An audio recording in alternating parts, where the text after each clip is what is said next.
Hello, this is Tony Heller from RealClimateScience.com. David Attenborough says that prior to 100 years ago, the climate was very stable.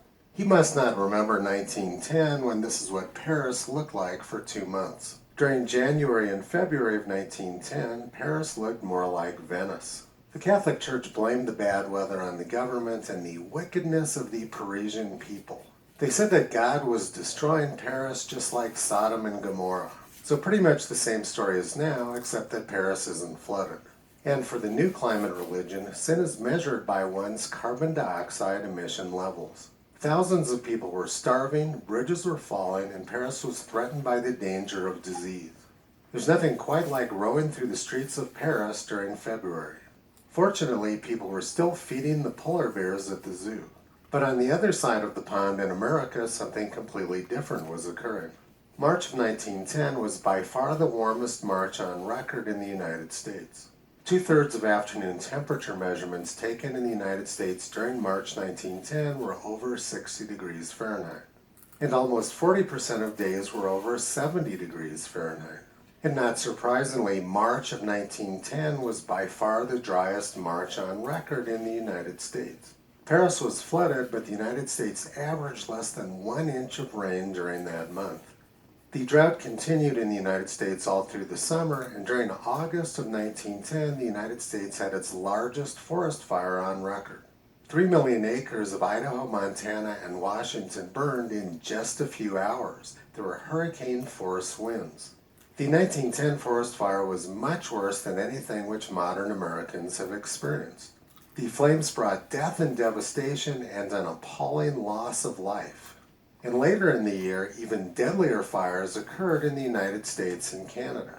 Minnesota and Manitoba had huge fires during October 1910, which killed more than 250 people. Thousands of people fled the flames and hundreds of people died. The Winnipeg Tribune reported, "Forest fire leaves path of desolation. Cyclone of flame leaps out of forest and lays bare thriving Minnesota towns in few hours." This was the lovely climate which David Attenborough wants to take us back to. Meanwhile, in 1910, National Geographic was reporting on the extraordinary retreat of glaciers in Alaska. And it was also reported that glaciers were rapidly retreating in Greenland and just about every place else in the world.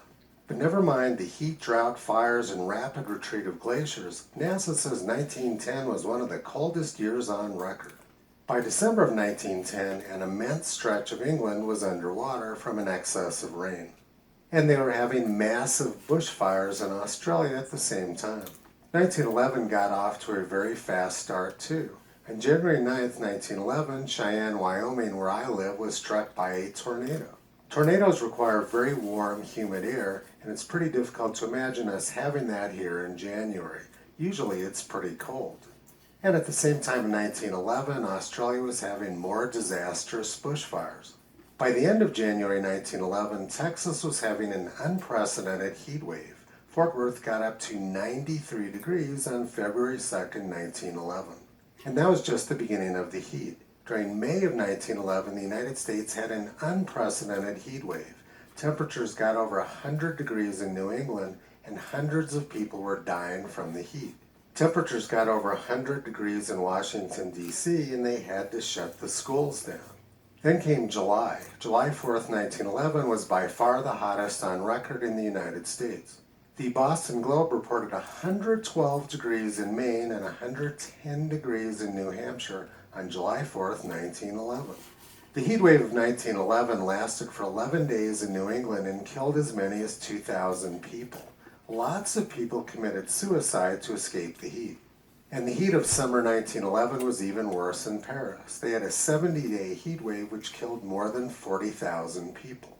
That's the same Paris, France, which was underwater for 2 months 1 year earlier. The heat wave struck England as well. It was 100 degrees in London, and more than 1,000 people died in Germany. The heat also extended into the Arctic. All of the ice was gone along the shores of Siberia and Alaska. Glaciers were disappearing, fires near Paris, Austrian heat wave, Constantinople ablaze. The New York Times reported that the seashore along the English coast was being eroded away and was becoming unsafe. Experts said that the climate of California was reversing and there was ruined wheat crop in Victoria. Melbourne recorded their hottest ever November temperature of 106 degrees. And in the middle of all this, the New York Times reported Martians built 2 immense canals in 2 years. Vast engineering works accomplished in an incredibly short time by our planetary neighbors. The New York Times has always been big on science fiction, which is why they're such big supporters of NASA climate science. Never mind the record heat, fires, drought, and glacier retreat which was going on, NASA says 1910 and 1911 were 2 of the coldest years on record. And David Attenborough says that the climate prior to 100 years ago was very stable and very nice. It's unfortunate that Sir David, who calls himself an expert, doesn't seem to know much about either science or history. Toto has been pulling back the curtain on this clown show for the past 14 years. You can visit him, Curie, and Caesar on the web at realclimatescience.com.